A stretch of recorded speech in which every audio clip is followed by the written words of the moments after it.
In the beginning was the Word, and the Word was with God, and the Word was God.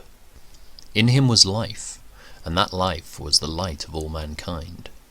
The light shines in the darkness, and the darkness has not overcome it.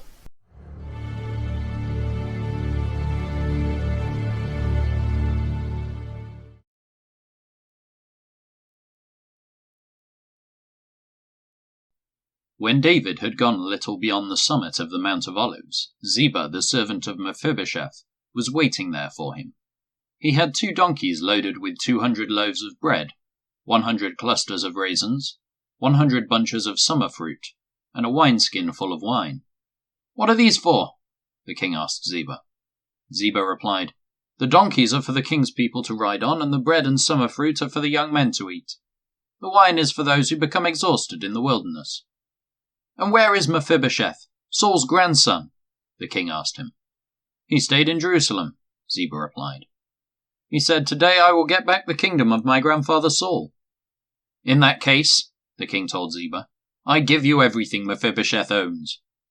"I bow before you," Ziba replied. "May I always be pleasing to you, my lord the king." As King David came to Bahurim, a man came out of the village cursing them. It was Shimei, son of Gera, from the same clan as Saul's family. He threw stones at the king and the king's officers and all the mighty warriors who surrounded him. "Get out of here, you murderer, you scoundrel!" he shouted at David. "The Lord is paying you back for all the bloodshed in Saul's clan. You stole his throne, and now the Lord has given it to your son Absalom. At last you will taste some of your own medicine, for you are a murderer." "Why should this dead dog curse my lord the king?" Abishai, son of Zeruiah, demanded. "Let me go over and cut off his head." "No," the king said. "Who asked your opinion, you sons of Zeruiah? If the Lord has told him to curse me, who are you to stop him?" Then David said to Abishai and to all his servants, "My own son is trying to kill me. Doesn't this relative of Saul have even more reason to do so? Leave him alone and let him curse, for the Lord has told him to do it. And perhaps the Lord will see that I am being wronged, and will bless me because of these curses today." So David and his men continued down the road, and Shimei kept pace with them on a nearby hillside, cursing as he went, and throwing stones at David, and tossing dust into the air. The king and all who were with him grew weary along the way, so they rested when they reached the Jordan River. Meanwhile, Absalom and all the army of Israel arrived at Jerusalem, accompanied by Ahithophel.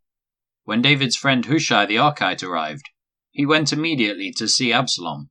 "Long live the king!" he exclaimed. "Long live the king!" "Is this the way you treat your friend David?" Absalom asked him. "Why aren't you with him?"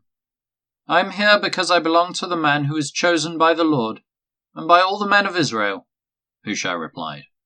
"And anyway, why shouldn't I serve you, just as I was your father's adviser? Now I will be your adviser." Then Absalom turned to Ahithophel and asked him, "What should I do next?" Ahithophel told him, "Go and sleep with your father's concubines, for he has left them here to look after the palace. Then all Israel will know that you have insulted your father, beyond hope of reconciliation, and they will throw their support to you."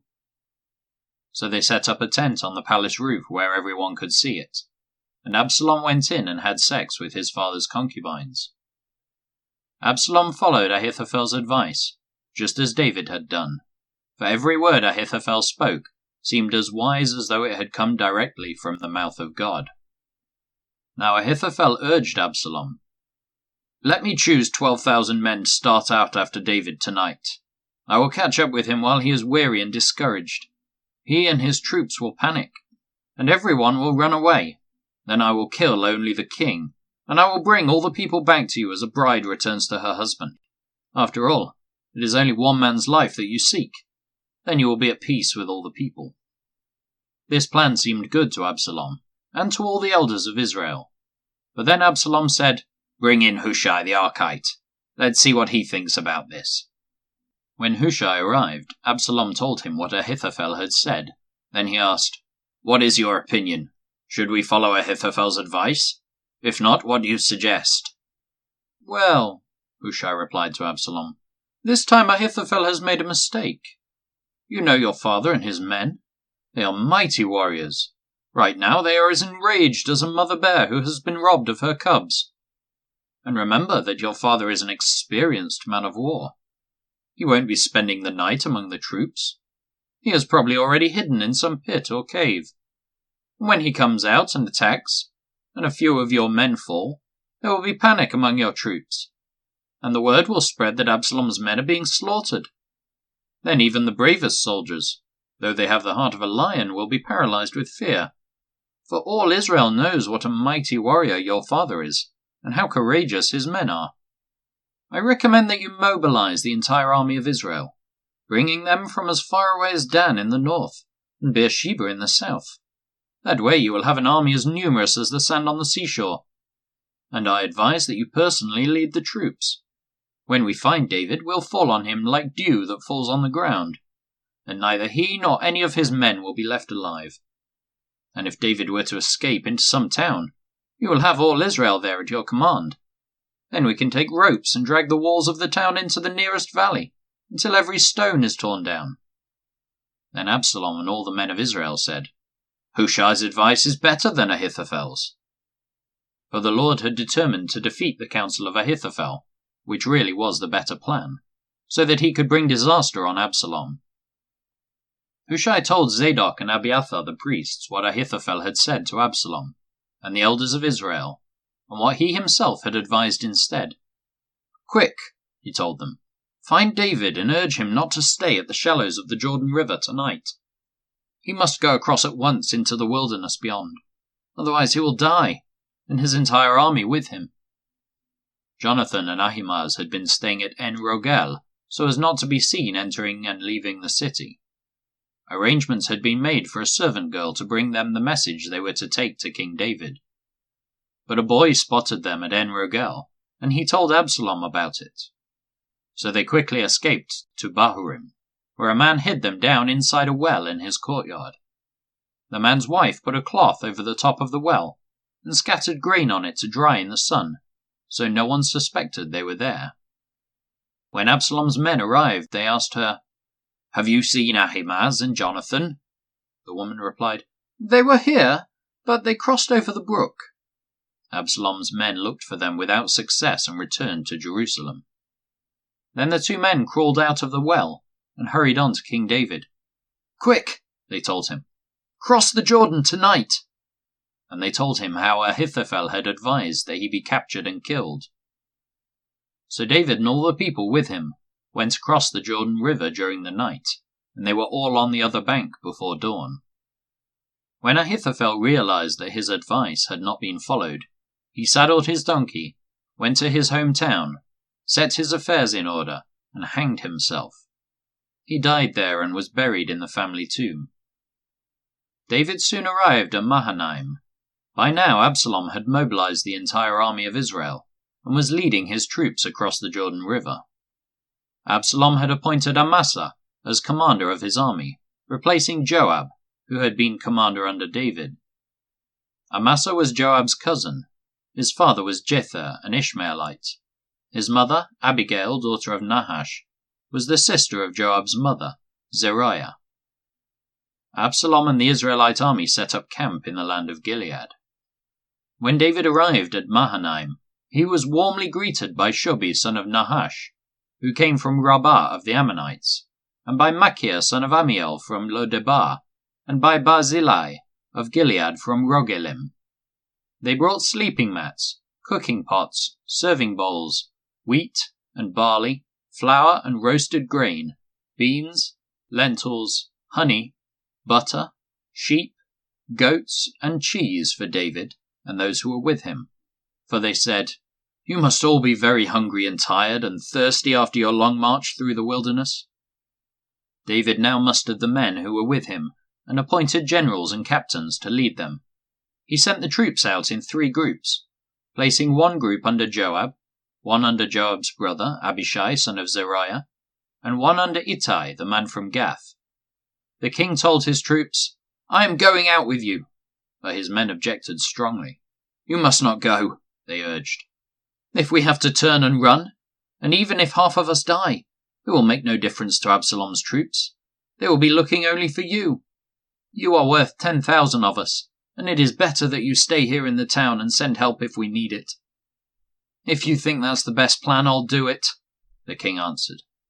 So he stood alongside the gate of the town, as all the troops marched out in groups of hundreds and of thousands.